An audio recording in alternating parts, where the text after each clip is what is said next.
Bom, então, hoje, né, nós vamos aí ter como estudo da nossa noite aí, né, a famosa parábola do tesouro, né, e é lá o, o capítulo 13, né, versículo 44, que vai dizer o seguinte: o reino dos céus é semelhante a um tesouro escondido no campo que um homem encontra e torna a esconder.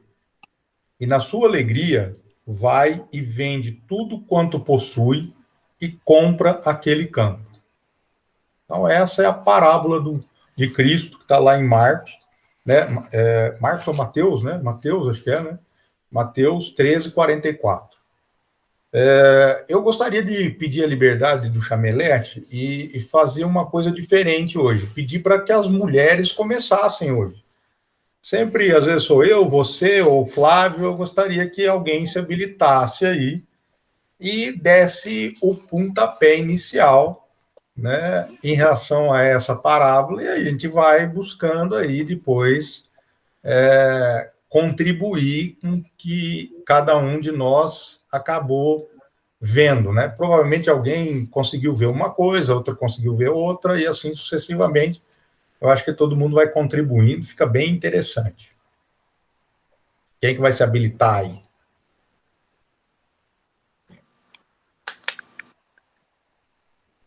Ou poderíamos também ter um início aí, uma pergunta, né? O que é o reino de Deus aí, né? O que é? O que vocês entenderam por reino de Deus, né? Bom, primeiro, eu vou falar, porque essas mulheres, nossa, não fala, eu falo. Eu falo. Eu achei muito interessante um estudo que eu vi, um estudo bíblico, aliás, não é nem espírita, dizendo o que é esse reino, o que é esse reino e esse tesouro escondido. Porque naqueles tempos de guerra, quando havia guerra, o que acontecia? A pessoa pegava tudo que ela tinha e escondia, e ia embora, deixava escondido aquele tesouro na esperança de um dia voltar ali e encontrar. Isso é evangélico, viu, gente? Mas eu achei interessante a explicação do tesouro, o porquê do tesouro escondido. E muitas vezes ela não voltava, mas vinham outros e viam, e de repente via alguma coisa brilhando, e fuçava no terreno e comprava o terreno, porque sabia que ali tinha um tesouro. Eu achei interessante a colocação disso, você entendeu? Porque o tesouro, às vezes, o tesouro é aquilo que está onde teu coração está, isso a gente já sabe, não é? Você, ou no material ou espiritual, mas aonde o nosso coração está.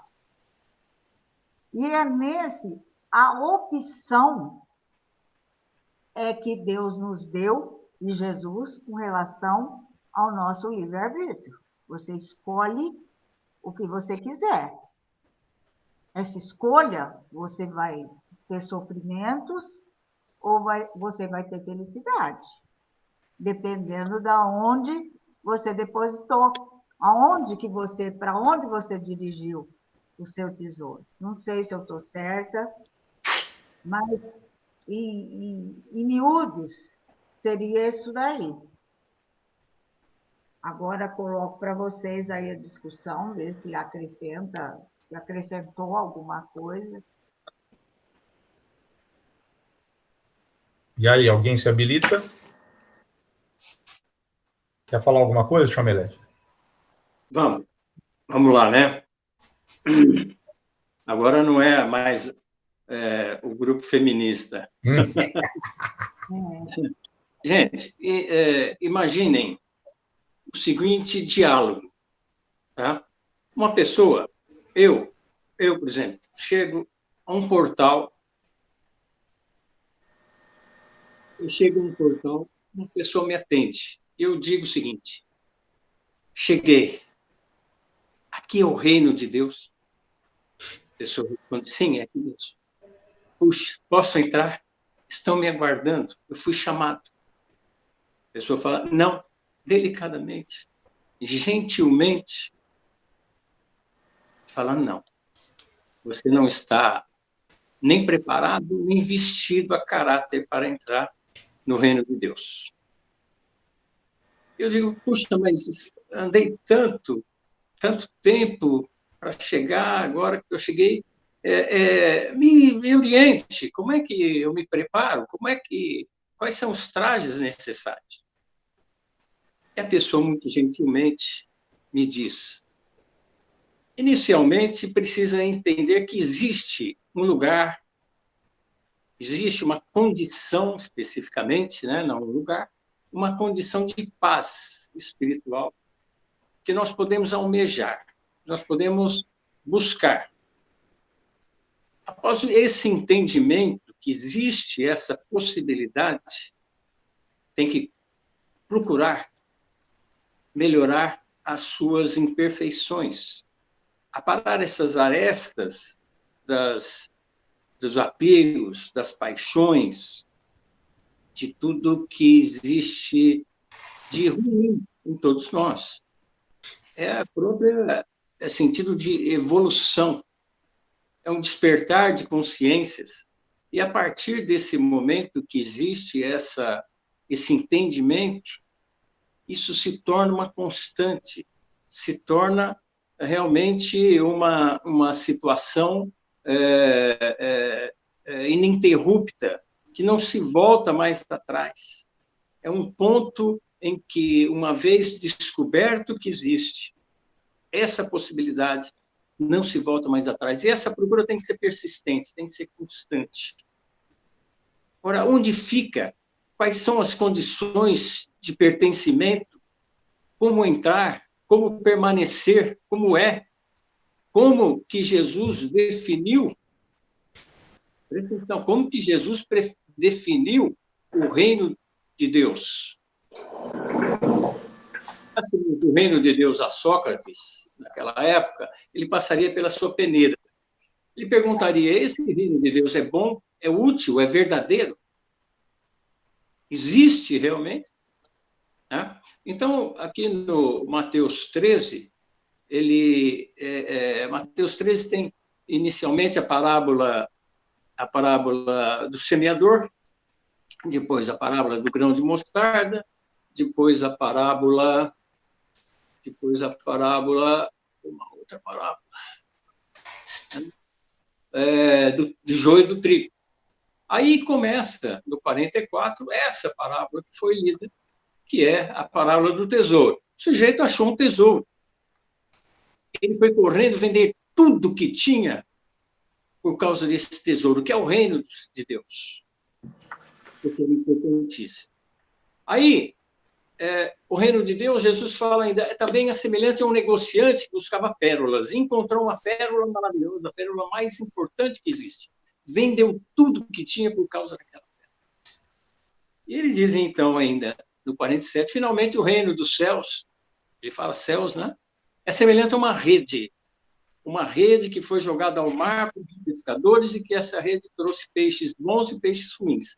E os pescadores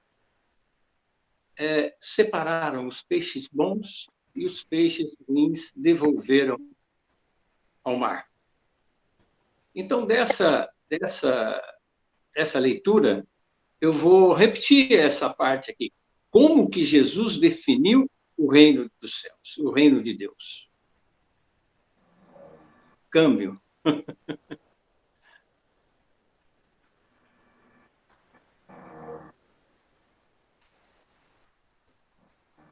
Mulher, agora de novo. E aí, pessoal, vamos?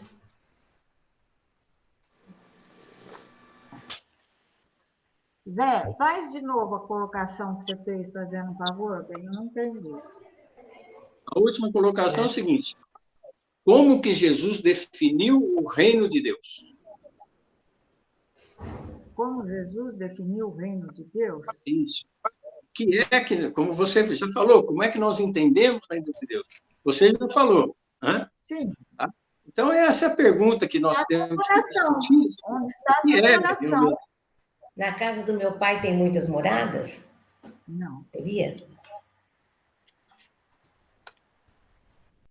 Eu escutei uma É a palestra Zé, do Haroldo. Ah, Tá me ouvindo? Tá me ouvindo? estamos ouvindo.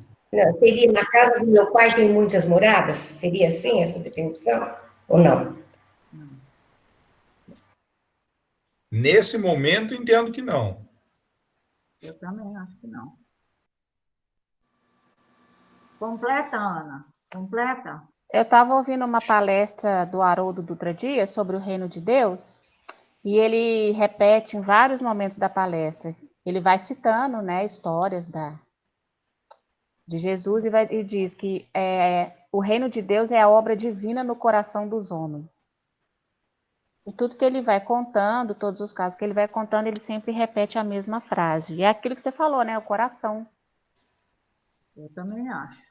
Que a gente precisa se transformar moralmente para estar pelo menos próximo desse reino, né? Eu vi no Arthur Valadares, ele fala assim, que Jesus quer nos dizer com isso que o coração é a bússola. Ele tem uma programação original, ele é atraído pelo um polo central, que é o Criador, o amor de Deus. Mas por vez na caminhada e por nossas escolhas, esse polo, esse imã que o atrai, pode modificar, desviando-nos do caminho ou da proposta divina. Isso mesmo.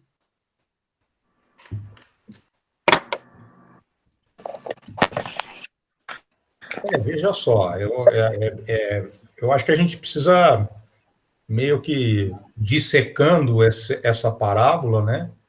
E entendendo cada uma das colocações e as expressões que Jesus utilizou aí. Então, assim, eu concordo, né? Quando vocês acabam falando, né? Porque é o seguinte, eu estava discutindo, assim, conversando no início aqui com o Chamelete, que eu achei extremamente interessante a escolha dele, porque essa parábola não é uma parábola que a gente pode racionalizar.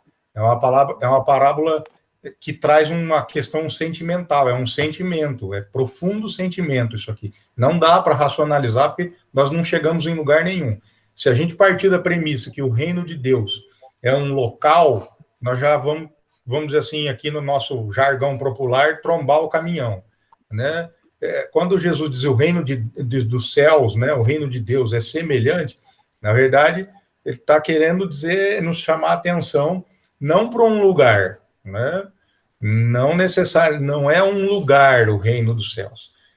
E aí é interessante porque quando você lembra as colocações do Haroldo, na verdade, o Haroldo se baseia na obra Boa Nova, né, em uma lição, que se não me falha a memória, é a lição terceira da Boa Nova, onde ele vai, a história que é contada por Humberto de Campos, né, ela vai dizer mais ou menos isso, né, que Jesus descia de Jericó para Jerusalém, né, tinha encontrado João, estava muito entristecido. Quando chegou em Jerusalém, ele se viu frente a um templo, com vários sacerdotes, né? E aí ele se postou ali e ficou quietinho. Um dos sacerdotes, obviamente magnetizado pela energia de Jesus, que era Hanã, né, foi até ele questionar o que ele fazia ali. E ele disse, eu vim buscar aqui, vim procurar o reino de Deus, né? E aí ele diz para Jesus, ironicamente, o que é isso, né? Ou seja, você sabe lá o que é o reino de Deus, né? Aí ele diz exatamente essa frase aí, que o reino de Deus, né, é exatamente essa provocação, né, essa busca, né, esse trabalho divino no coração do homem, né? E a gente pode observar depois, se a gente for lá em Lucas, né, Lucas 17, 20, né, Lucas 17, 20, inclusive depois Emmanuel, naquele livro Caminho, Verdade e Vida, na lição 107, Caminho, Verdade e Vida, lição 107, Jesus, Emmanuel, na verdade, vai fazer uma interpretação sobre essa passagem de Lucas, né, 17, 20, onde Jesus diz: o reino de Deus não vem com aparência exterior. Ou seja, Emmanuel vai dizer assim para a gente, que, na verdade, a realização divina começará do íntimo das criaturas, constituindo gloriosa luz do templo interior. Então, na verdade, assim, quando a gente parte dessa premissa de que o que Jesus quis nos dizer com o reino de Deus, né, que é essa busca, né, interior, né, busca de nos transformarmos, né, interiormente, né, e aí ele diz, então é semelhante a um tesouro, né, que tesouro é esse? Né, o tesouro é algo palpável, essa coisa perecível, e aí é que entra essa questão, né, que o meu tesouro está onde está, né, as minhas escolhas, e meu coração vai ser ali. Se eu escolho dinheiro, né, o meu tesouro está ali, meu coração está ali, né? Então, se eu escolho prazeres sexuais, né, o meu coração vai estar ali, e o meu tesouro está ali, né? Então, é nesse sentido aí que a gente vai entender essa expressão tesouro, né? Tesouro aí como o quê? Como essas virtudes do Pai, né, que reinam dentro de nós, né, e que, obviamente, estão o quê? Escondidos. Por quê? Por conta das nossas escolhas, né, das nossas prioridades, que são completamente outras, né, as nossas escolhas são ilusórias, né, por isso que está escondido esse tesouro, né, em que ele encontrou. Eu acho muito interessante aqui, inclusive, porque ele vai dizer o seguinte, né, o reino dos céus é semelhante a um tesouro escondido no campo, né? O que nós vamos entender por campo? Podemos entender o nosso eu, a nossa reencarnação atual, né? Que um homem encontra e torna a esconder, né? Quer dizer, o sujeito achou um tesouro, né? Vamos imaginar lá que eu estou buscando o reino de Deus, né? Ou seja, estou tentando me transformar, né? Estou tentando buscar, né? Os bens que são imperecíveis dentro de mim, né? Como amor, como fraternidade, como solidariedade, e vamos aí elencar uma série de qualidades, e de repente eu encontro, é estranho isso, né? Quer dizer, eu encontro, né, esse tesouro, e aí eu escondo, né? Parece algo egoísta, não é? Não dá uma sensação de algo egoísta, né? E aí a parábola continua, e alegre, né? Ele diz lá, e alegre, né? E se alegra, quer dizer, o sujeito ficou feliz, né? Ele se alegra e vai, vende tudo que possui e compra aquele campo. Quer dizer, peraí, se o sujeito estava feliz, estava alegre, como é que ele teve esse ato de egoísmo? Se ele está buscando, né? Então, eu acho que a gente deve entender isso aí, na verdade, como um ato de humildade, né? Quando ele diz esconde, é mais um sentido de humildade, de sermos humildes, né? De não ver o que a mão esquerda, a mão direita faz, né? Em relação à mão esquerda, do que propriamente uma questão de esconder, né? De egoísmo, né? De você esconder propriamente dito, né? Então, assim, por isso que eu achei que essa parábola é extremamente legal, porque ela não tem nada de racional, né? Se a gente for partir por esse lado, a gente não consegue entendê-la, né? O Arthur faz uma colocação que eu achei lindíssima. Tinha um sábio na Grécia que eu não sei o nome dele direito, mas Bies, é Bies, é um filósofo. é esse nome complicado. E houve uma invasão dos persas, né? E todo mundo saiu catando o que tinha de valioso para fugir. E vira aquele homem calmo, sereno, parado, e perguntaram, e você, não vai pegar nada? Cadê seu tesouro? E ele usa uma frase que eu até notei. Ele falou, o que eu tenho, trago comigo. Olha que lindo, gente. Sem dúvida. O que eu tenho, eu trago comigo. O restante, eu detenho temporariamente. Olha, É.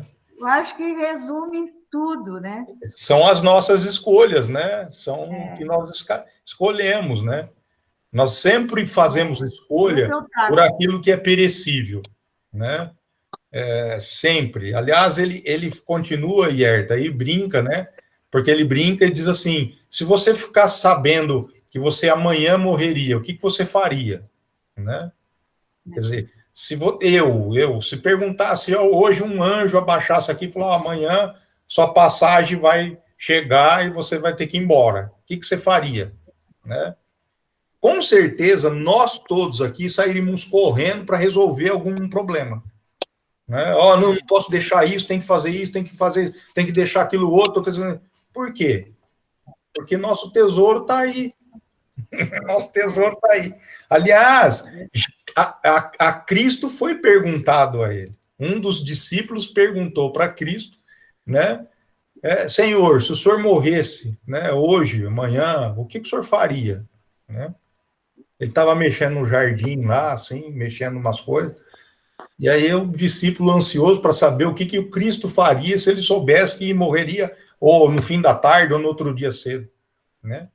Aí Cristo passivamente olha para ele assim com um olhar, né, de ternura, disso não fazia nada. Continuaria mexendo aqui nas minhas flores. Por quê? Porque ele carregava consigo tudo aquilo que ele precisava. Verdade, verdade. Eu trago comigo, verdade. Eu acho que a grande sacada dessa lição é perguntar que tesouro nós estamos carregando, né, Roberto? Sem dúvida, sem dúvida. O que nós estamos carregando? Mas quais são as nossas opções, né? O que nós estamos escolhendo? Né? Quer dizer, é esse, né? O momento nosso é agora, de transformação, né? De fazermos as nossas escolhas. Tá, mas não vou conseguir. Tá, eu sei que ninguém de nós aqui vai resolver nossos problemas nessa reencarnação. Mas nós precisamos começar. Né? Nos esforçar. Uma hora a gente precisa fazer. Né? Então, quer dizer, é um exercício. Né? Um exercício, não dá, não tem. Nós somos assim mesmo. Né?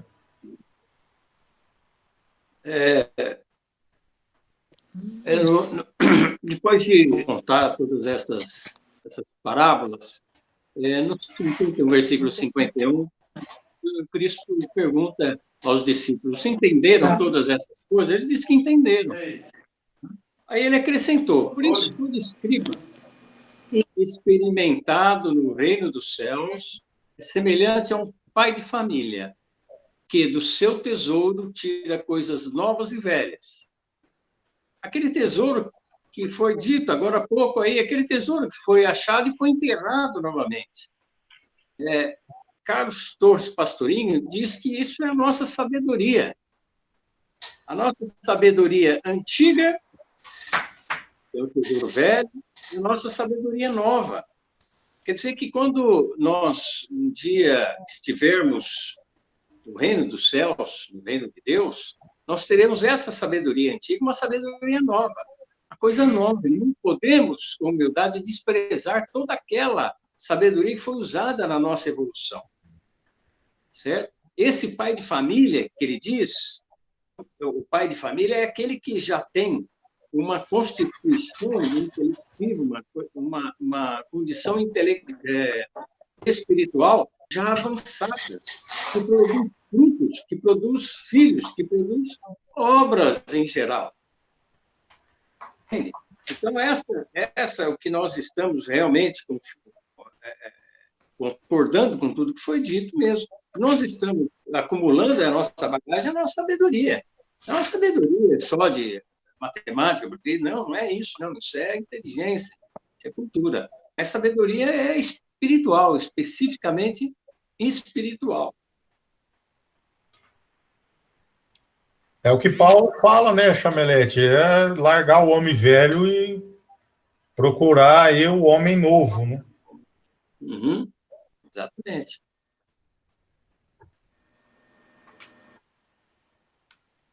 Agora, sobre... ninguém mais quer... Tenho mais algumas coisinhas para falar, se alguém quiser. Agora, sobre esse entendimento, Mateus fala em reino dos céus e nós falamos reino de Deus. Os outros discípulos, os outros evangelhos falam em reino, os sinóticos falam em reino de Deus. Mateus fala em reino dos céus especificamente porque ele estava contando o evangelho, a vida de Jesus, especificamente, preferencialmente aos judeus. E judeus entendiam realmente que eles eram a classe, era o povo realmente escolhido por Deus, escolhido pelos céus, e que seria dado a eles todas essas atribuições, todas essa terra, toda essa situação que realmente foi prometida a Davi, que foi o segundo rei do reino unificado de Israel. O reino dos céus é uma coisa material e o reino de Deus é uma coisa espiritual. Então ele falava aos judeus porque o entendimento daquela época realmente era do tesouro velho. O entendimento era que Deus daria para ele as coisas materiais, que o entendimento da época permitia. Tá? E daí nós vamos para outro lugar, para outra situação, respondendo aquela primeira pergunta que eu fiz, né? Como é que Jesus Cristo definiu e descreveu o reino dos céus, o reino de Deus? Tá? Ele realmente não fez nada disso, ele não definiu nada, porque, segundo Carlos Torres Pastorinhos, o reino dos céus é indefinível e indescritível.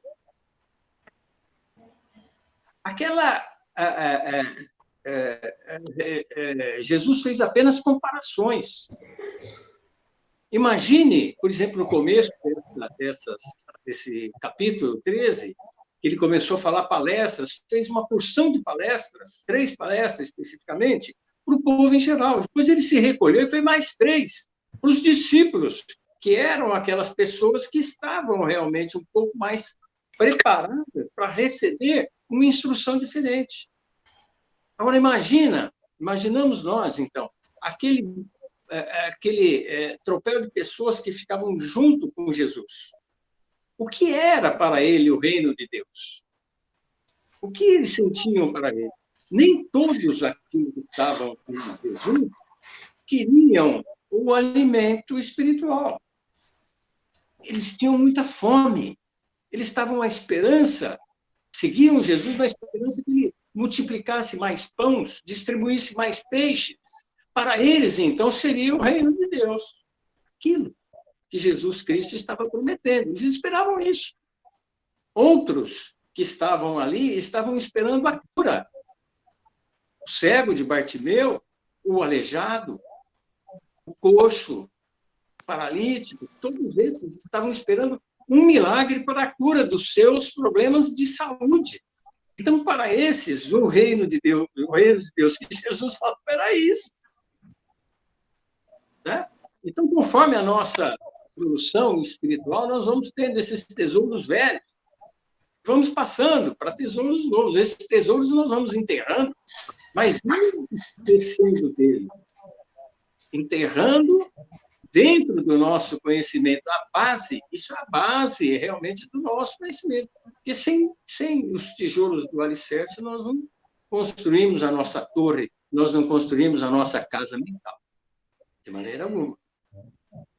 Câmbio, novamente. Zé, então quer dizer que o reino de Deus e o reino dos céus, Zé e Roberto, seria a mesma coisa, então, Zé? Sim, são as mesmas coisas. Porém, Mateus falava de reino dos céus aos judeus porque eles entendiam como sendo material a premiação que Deus lhes daria. Tá? Então, podemos entender dessa maneira. O reino dos céus é material. O reino de Deus é espiritual. Tá? Mas, na interpretação das parábolas, são a mesma coisa. Tá? Apenas esse detalhe, que ele falava dessa maneira porque os evangelhos de Mateus é dedicado quase que exclusivamente aos judeus, que ele tentava convencer os judeus especificamente, que era o povo que era interessante para eles, para ele convencer realmente, ele que ficou em Jerusalém, ele que ficou na Judéia, ele que ficou em Israel, ele que ficou nessa região, e fundou depois a Casa do Caminho, etc., né? Juntamente com Tiago, etc. Tá? Eu digo até que esclarecer, né? Não convencer só, mas esclarecer também, né? A visão é aquela velha história, né? A interpretação que o judeu fazia era uma interpretação muito literal, né? Então, era mais uma questão de esclarecimento mesmo, né? Você vê que as parábolas do Cristo também a gente tem que levar em consideração a questão da época, né? Porque é óbvio que ele estava direcionando essas parábolas para os judeus, né? Mas ele tinha que falar a língua e usar aquelas questões que eram cotidianas, né? Então, você vê que a gente acaba interpretando, né, como essa coisa de transformação que nós falamos, né? De busca, né, interior, né, de busca do sentimento, que ele usa a expressão campo, né? É como um tesouro encontrado num campo. Por que campo? Né? Porque o judeu era um povo, na grande maioria, de agricultores. E agricultor trabalha onde? No campo. Né? Quer dizer, é trabalho, né? Transformação dá trabalho. Né? Então, essa transformação nossa interior é trabalho, né? É escolha. Né? Por isso da expressão campo, né? Então é interessante a gente ir vendo, né, essas questões que ele ia colocando, né, para o judeu, né, mas que são obviamente aplicáveis a nós, né, desde que a gente consiga, lógico, né, fazer a análise correta aí. E o que a gente escolher como tesouro vai repercutir na nossa vida em todas as nossas ações. Não, sem dúvida. É o dúvida. que o Roberto falou, é sentimento. É sentimento. Nas Eles palavras, falam nas ações, né? Eles falam também, são os pensamentos, os hábitos, as atitudes que vão definir como vivenciaremos a nossa jornada evolutiva. Isso. Né? Que a gente vai... Aí tem até um pedaço que o Arthur fala, que tudo isso vai ser estampado na gente, né? As nossas atitudes, os nossos pensamentos, e que André Luiz falou que vamos nos tornando aquilo que amamos. Né? Então, que vai pegar é o que a gente ama. Tipo, se você ama mais o dinheiro, isso vai pegar mais para o seu lado, né? E assim vai. Cada coisa que você vai amar vai mostrar o que você é, né? É a nossa escolha do tesouro, né? Sim. Uhum. A nossa escolha do tesouro. Seria assim, por exemplo, tudo que a gente procura, que a gente busca, está dentro da gente, não fora. Não seria assim? Não, sem dúvida. Agora, você precisa saber quais são as escolhas que você vai fazer, quais são as suas prioridades. As prioridades que a gente vai fazendo a escolha, a vida vai nos dando resposta. Né? Só que a vida vai sempre nos responder, sempre. Né? E aí é uma questão de a gente ter o equilíbrio, né? De entender que nós, né, vamos gravitar em torno de Deus. Né? Quando nós gravitarmos em torno de Deus, ou seja, fizermos a escolha em primeiro lugar, né, na figura, se assim a gente pode chamar, né, de Deus, aí nós vamos gravitando em torno dele, as respostas vão sendo nesse sentido. Né? Elas vão, obviamente, vir, né, dessa forma. Né? E é interessante porque isso não significa... Porque, como, assim, a impressão que dá também, né, é que diz, então tá, entendi, tá, eu tenho que vender tudo que eu tenho, então, e seguir, né, seguir Jesus, né, seguir Deus, né, e aí, se fosse assim, né, os mais pobres, né, os mais simples, que nada têm, já teriam alcançado o reino de Deus, né, então, quer dizer, entre aspas, seria fácil. Não é nesse sentido, né, você abrir mão não significa se abster, né? Nós estamos num mundo material, gente, né? E por estarmos no mundo material, nós temos necessidades materiais. Se a gente não trabalhar, né, na nossa profissão, né, e não ganharmos dinheiro, nós não comemos. Se nós não comermos, nós não sobrevivemos, né? É uma questão simplesmente de prioridade, né? Qual é a sua prioridade? É só o trabalho? Eu vou trabalhar 24, eu tenho família, filhos, tá, mas não me interessa. Me interessa só trabalhar porque eu preciso deixar alguma coisa para eles. Não, a sua escolha está completamente errada. Eles vão fazer, no momento oportuno, a sua vida. Então, quer dizer, se você trabalha, angaria frutos do seu trabalho, mas você tem outras prioridades, né? Prioridades de estar com a sua família, prioridades de auxiliar o seu próximo, prioridades de elevar o seu pensamento a Deus, as coisas começam a funcionar de modo diferente, né? Funcionar de modo diferente. Então, eu acho que é esse o sentido, né? Por isso que eu digo, né? E volto a repetir, se a gente for racionalizar essa parábola, nós acabamos não entendendo nada dela, né? Que eu acho que isso foi um dos grandes problemas, né, que os judeus tinham, porque eles interpretavam as coisas no pé da letra, né? Tanto é que eu não vou me lembrar agora, Zé, se você lembrar o nome não sei se era o fariseu ou se era um coletor de impostos, né, que pergunta a Jesus lá, como é que eu faço para encontrar o reino dos céus, né, para ter, né, a felicidade assim eterna, vamos chamar, né? Ele falou assim: vende tudo que você tem, né, e distribui aos pobres e me siga, né? Aí o sujeito desistiu no meio do caminho. Quer dizer, se você pega essa história, mas se você transforma ela em coisa literal, eu vender meus carros, minha casa, vender tudo que eu tenho, né, dar aos pobres, estar andando pela rua, né? Mas e o meu interior? Eu mudei o meu interior, né? Eu sinto, não vou conseguir alcançar o reino de Deus. É uma questão de prioridade, né? É uma questão de você fazer a escolha, né? Eu acho que esse é o caminho que nós temos que entender aí, né? Por isso que é um movimento de transformação, sim, né? Nós vamos vindo de um sem número de reencarnações fazendo escolhas ilusórias, né? Nós vamos sempre reencarnando e fazendo as escolhas materiais, né? Como é que você vai, numa reencarnação, só mudar todas essas respostas que a gente tem, né? Sem dúvida. É muito difícil. Sem dúvida. Aliás, eu acho que isso dá para aplicar, assim, a grosso modo, na nossa vida. Muitas das vezes a gente... Quantos de nós já não percebeu isso, né? Às vezes tem fases da vida que a gente está mais, vamos dizer assim, com mais dificuldades, né? Seja dificuldades econômicas, seja dificuldades em relacionamento, né? Não importa. E isso acaba nos fragilizando muitas das vezes, né? E muitas das vezes a gente se pega dizendo assim: Deus esqueceu de mim, né? Nossa, ameniza um pouco a minha dor, né? Faça alguma coisa, eu vou no centro, eu tomo água fluida, né? Eu vou no estudo, e parece que nada está acontecendo.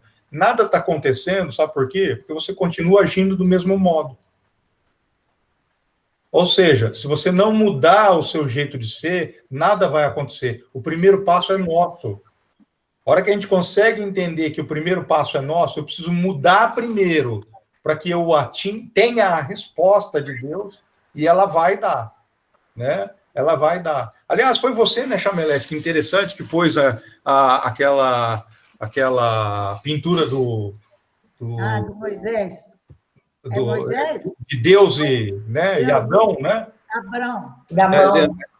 Que com o dedo, o dedo, né? É exatamente aquilo. A música, né? Quer dizer, Deus está com a mão estendida para nós. Nós é que temos que estender a mão para Ele. Se nós não estendermos a mão para Ele, não adianta ficar pedindo socorro. A gente fica pedindo socorro para ser carregado no colo. Não, não é. Ele vai dar a mão para nós, mas você tem que esticar o braço. Você tem que fazer o primeiro ato. Você tem que se esforçar primeiro, que a resposta vem. E aí, todas as vezes, pode fazer uma retrospectiva da sua vida. Todas as vezes que você se encontrou nessa dificuldade, que você, de uma certa forma, saiu dela, pode com certeza ver que você deu o primeiro passo, ainda que inconscientemente. Veja lá, faça uma retrospectiva da sua vida e você vai ver que o primeiro passo foi seu. Você deu o primeiro passo e a resposta veio. Sabe por quê, Roberto? Porque nós temos a síndrome de Deus. Nós escolhemos sempre o que é melhor para nós. Não é? Esquecemos que o controle é dele. Não é nosso, né? Essa passagem que o Roberto se referiu é do moço rico, né? Até onde eu entendo, ele não tem nome, não tem identificação nenhuma. Foi uma pessoa comum da comunidade, né? Mas, Zésa, tudo que está dentro está fora. Então, é aquela velha conversa, né? Cuide dos seus pensamentos, cuide dos seus sentimentos, porque eles se transformam em palavras, as palavras se transformam em ações, em atitudes. Essas, por sua vez, se transformam em hábitos. Os hábitos moldam o nosso caráter, que dá origem à nossa personalidade, e o nosso futuro depende realmente daquilo que nós somos. Então, resumindo de ponta a ponta, o pensamento, o sentimento diz aquilo que nós somos. Aquilo que está dentro estará fora.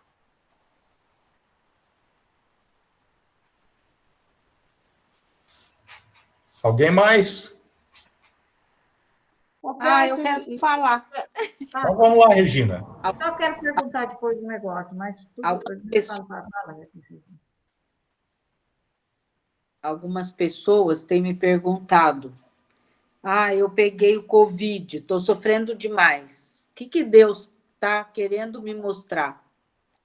E, às vezes, eu fico refletindo se está na hora de eu falar para a pessoa, é a pessoa que vai ter que refletir, se eu devo apontar o que a pessoa pode melhorar. Então, eu tenho me questionado muito nesse momento se eu seguro, se eu falo, porque é um momento que eu tenho refletido muito sobre a minha vida. E quando a pessoa me pergunta, eu realmente eu não estou sabendo o que falar para ela, sabe?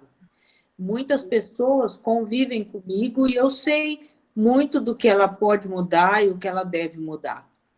E aí eu queria perguntar para vocês, é a hora de falar para essa pessoa ou deixa essa pessoa pensar o que ela pode mudar? Porque a grande sacada aí... Regina, fala uma parábola para ela. O que é que você gostaria de falar? O que é que você acha que deveria falar? Eu faço essa pergunta para ela? Não. O que você acha que deveria falar? O que você gostaria? O que você acha que seria adequado? Então, no momento que eu estou sofrendo, é muito difícil, às vezes, a pessoa me apontar o que eu tenho que mudar, né? Porque, às vezes, no momento que a gente está sofrendo, a gente não consegue perceber essa valorização da matéria e o desprezo pela verdadeira vida e pela verdadeira mudança. Então, por isso que eu tenho me questionado, e aí, será que a pessoa está pronta? Eu devo mesmo falar? Né? Eu dou um exemplo para ela poder refletir. Mas isso aí você não está julgando? Você pensa então, que ela não por está isso no mesmo. caminho. Para você, aquilo que ela acha que você acha que não está certo, para ela está no caminho certo. Entendeu? Ela precisa achar o caminho, é ela que tem que achar. Eu acho que tem momentos assim, uma palavra de consolo é uma palavra que cabe em qualquer lugar, né? Você apresentar uma palavra de consolo, de carinho, de fraternidade, é uma coisa que cabe em qualquer lugar. Para quem está com fome, não adianta você fazer uma pregação, você querer falar de Cristo, da bondade de Jesus. Se o sujeito está com fome, ele quer um prato de comida, simples assim. Então, eu acho que a sua angústia, ela vai ser medida de acordo com a oportunidade que lhe for dada. Se a pessoa te faz uma abertura, te faz uma reclamação, que a vida dela está uma desgraça, que ela pegou Covid, que isso é coisa que Deus está mandando para ela, né? você dizer para ela, ó, tenha paciência, tenha resiliência, Deus é amor, né? Eu não vejo problema nenhum nesse tipo de coisa. Se ela encontrar ressonância nas suas palavras, ela mesma vai te dar a resposta. E aí ela vai continuar questionando e você pode esticar a conversa. Se ela disser, ih, mais uma pastora na minha vida, eu estou fora, ela vai sair e você também vai se calar. Né? Eu acho que o nosso papel é esse aí. Né? Nós também, eu tenho muita tranquilidade com relação a isso, porque eu volto a repetir, quem tem fome quer comida, não quer ensinamento de Cristo. Né? Então, não adianta, às vezes você vai falar e não ecoa no coração da pessoa. Né? Se não ecoar, não adianta você falar, não adianta você insistir. Né? Eu não vejo... Entendi. Eu também penso assim, a gente não pode mostrar o caminho. Eu tenho um pouco de preocupação com essa questão da gente ficar virar pregador, você entendeu? Às vezes o que é bom para mim, muitas vezes não é bom para você. O preparo que eu estou hoje, na circunstância, a escolha que eu fiz hoje não é a escolha que você fez, né? A gente tem que ter esse tipo de consciência e de respeito, né? Se eu estou com dor de barriga, e você vem me falar da bondade de Cristo, eu digo, Regina, vai para a ponta da praia, porque eu quero um remédio para sarar minha dor de barriga. Eu não quero saber de Cristo, se ele está bom, se ele é bonzinho, sem nada. Eu não estou me interessando nesse problema seu aí agora. Então, é essa dosagem que a gente tem que ter, né? Eu acho. Porque tem coisas que não adianta você falar, porque a pessoa não vai encontrar ressonância. Então, assim, eu tenho um pouco de preocupação de já vem o Roberto, aquele espírita chato, vem aqui falar, só fala de Jesus, fala só... Não, eu falo de outras coisas também. Eu converso outros assuntos. Você quer conversar? Por isso que é importante a gente, às vezes, deixar a pessoa falar, né? A pessoa, né, tomar a iniciativa, né? Senão, Roberto, tem que a gente faz esse papel de cara chato, daquele que espalha a roda, né? Tem uma rodinha ali, a gente chega, todo mundo vai, eu tenho um compromisso, porque o cara só fala disso, vem pregar aqui, eu não quero saber. Agora nós estamos falando aqui de política, metendo pau no governo, o que nós não devíamos fazer, mas estamos fazendo. Falando de jogo de bola, não quero escutar Jesus agora. Eu acho que, né, eu estou no estágio ainda que eu tenho outras necessidades. E, infelizmente, eu estou me treinando para isso. Mas, senão a gente... Né, a sacada é o tempo. Sem dúvida. Roberto, eu também penso assim, eu estou passando por uma fase, não sei se você viu que morreu um sobrinho meu agora, com 25 anos. Lembro disso. Então, meu irmão e a mulher dele, eles me procuram desesperadamente, eles querem falar, então eles vêm aqui, eu deixo eles falarem, entendeu? E vamos dar um tempo, aí eu converso, porque ele falou que as pessoas que procuram ele quer falar que ele é religioso, que ele sabe não sei o quê, e que isso aí deixa ele mais angustiado. Sem dúvida, eu concordo com você, não é hora de falar nada agora. Nada, eu deixo... Agora é o momento que ele vai falar 1 hora seguida, você não vai abrir a boca. Então, eu estou sentindo... Esse é o papel agora, o papel ele perdeu um filho, ninguém sabe... Então, eu estou sentindo isso, ninguém porque sabe agora que perdeu um filho, não adianta a gente ficar querendo incutir na cabeça do sujeito, né, que Cristo, que a vida é eterna, que ele está bem e tal. Se você perder um filho num momento agora, não dá para... Ninguém é santo aqui, ninguém é resiliente a esse ponto. Então, muitas das vezes, o nosso papel é um papel de silêncio. Então, eu sinto isso, na hora que eles vão embora... E ficar falando... Na hora que eles vão embora... Na hora que eles vão embora, eles agradecem muito de eu ter escutado eles. Sem dúvida. O que ele precisava era isso, é falar. Aí, a hora que eles... A hora que o Flávio contou do... Aí eu falo, vamos fazer uma prece junto, não é? Que é o melhor caminho. E eles me escutam bastante nesse sentido. Eu acho assim, todos nós, nesse momento que nós estamos vivendo, né, esse momento de não socialização, né, que nós estamos vivendo, nós estamos tendo uma oportunidade, né, assim, pode parecer até uma coisa meio doida, que eu vou dizer, né? Espero que não choque vocês, mas está parecendo assim uma situação em que nós desencarnamos, né? Nós desencarnamos, né? Estamos no plano espiritual, fazendo uma análise da nossa vida, você entendeu? E aí diz, ó, o que eu podia ter feito, o que eu deixei de fazer, e eu acho que essa situação está nos dando uma oportunidade de fazermos uma reflexão da nossa vida ainda aqui, né? É como se o cara tivesse chegado e falou assim, eu vou resetar teu computador aí, amigão, mas daqui a pouco você continua. Não vou te fazer você comprar outro computador, não. Eu vou resetar o teu e você segue da tua vida, mas daqui para frente, muda, faça escolhas diferentes. Eu acho que se a gente conseguir entender isso nesse momento, porque é o seguinte, depois nós desencarnamos, chegamos do lado de lá e ficamos chorando. Ah, eu fiz isso, eu fiz aquilo, mas eu sabia que não era para fazer, mas eu não consegui e tal. Né? Tá, então beleza, né? Sofremos tudo aquilo ali.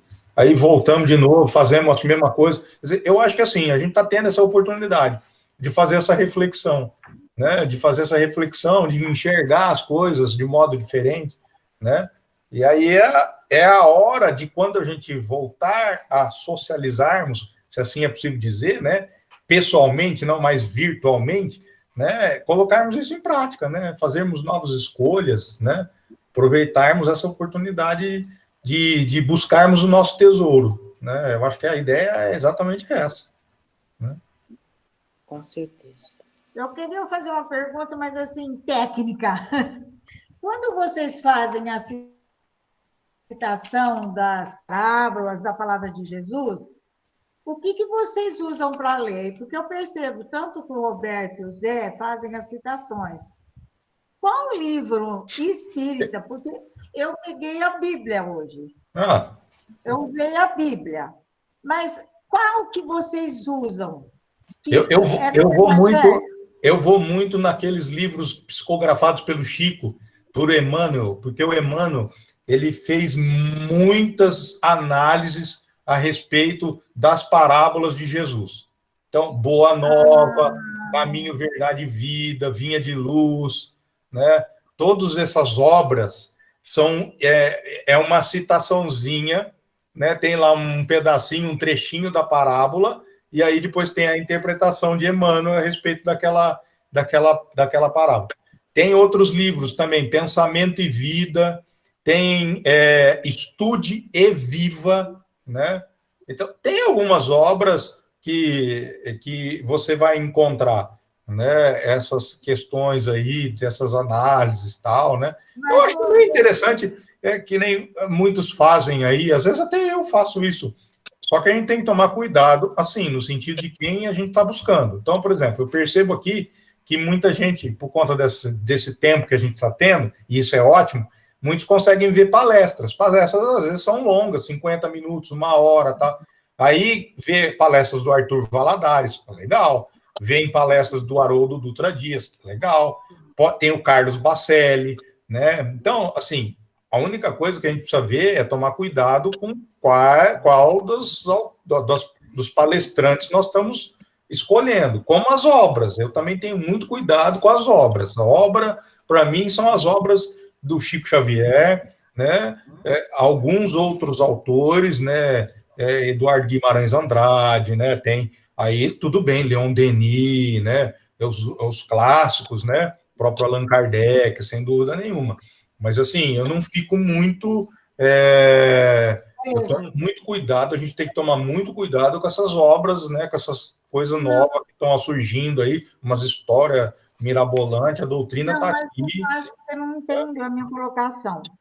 Eu pergunto assim, é no Evangelho que está, segundo o Espiritismo? Sim, no Evangelho tem algumas, ou você pode pegar na própria Bíblia, né? Eu, por exemplo, Yerta, o que eu peguei? Eu peguei aquela obra do Haroldo Dutra Dias, ó, que é a tradução no Evangelho dele, eu encontro lá, entendeu? Você pode usar a Bíblia, não tem problema nenhum, as parábolas estão na Bíblia, né? Nos Evangelhos do Novo Testamento, sem dúvida nenhuma. Não tem problema nenhum. Eu ia dar uma dica assim, quando, não sei se é viável, mas para mim seria muito útil, que o tema for sugerido, que nos dissesse, tudo bem, colocou esse Mateus de 13, mas eu tive dificuldade para encontrar desse jeito que foi colocado, Roberto, por isso que eu estou falando. Entendi. Mateus 13, de 44 a 53. Você entendeu? Então, eu sou leiga, eu fui no Google... De repente eu posso falar com o Flávio depois e pôr o próprio trecho da parábola aqui no... Né? O Flávio tem facilidade disso, né? Então, ele põe o próprio trecho da parábola e tal. Porque eu gosto sempre de Não, ver, eu tenho tempo. Você com a Bíblia, você desenvolve, não vejo problema nenhum e dá para achar fácil. Tá bom, obrigada. Bom, pessoal, eu acho que nós chegamos no nosso tempo, né? São 9 horas. Alguém tem mais alguma consideração a fazer? Porque senão eu vou encerrar. Você queria falar mais alguma coisa, Zé? Não. Está feito. Tranquilo? Então vamos fazer a nossa prece de encerramento, né? E aí a gente encerra aí os trabalhos de hoje, né? Acredito que tenha sido produtivo para todos nós, né? Com certeza. Pai maior, Jesus, governador da esfera terrena, irmão Ismael, governador do Brasil, Mãe Maria, irmã Sebastiana, mentoras da nossa casa, Amor e Fé. Agradecemos mais uma vez essa oportunidade de aprendermos um pouco mais a respeito do Mestre e a respeito da sua mensagem, que foi jogada à terra há 2000 anos, foi semeada há 2000 anos, para que possamos colher os frutos do nosso exercício de cultivo destas sementes. Cabe a nós trabalharmos incansavelmente em cada uma de nossas jornadas para burilarmos as ervas daninhas que crescem dentro de nós e assim fazer florescer a árvore frondosa das virtudes do Pai. E, por conseguinte, colhermos o fruto do amor que nos foi dado. Que a paz do Mestre amado possa atingir o coração de cada um de nós. E este, por sua vez, propagar em cada um dos nossos lares, contaminando a cada um daqueles que nos convivemos, de modo que a fraternidade possa se propagar, que a solidariedade possa reinar em nossos corações, que nosso pensamento possa ser contaminado pelo bem e pelo belo. Mestre Jesus, que a sua luz ilumine os nossos caminhos hoje e sempre. Que assim seja. Bom, pessoal, um abraço a todos vocês. Boa noite. Boa noite, um belo descanso a todos. Boa noite. Boa noite. Até semana que vem. Boa noite. Que assim seja. Assim seja.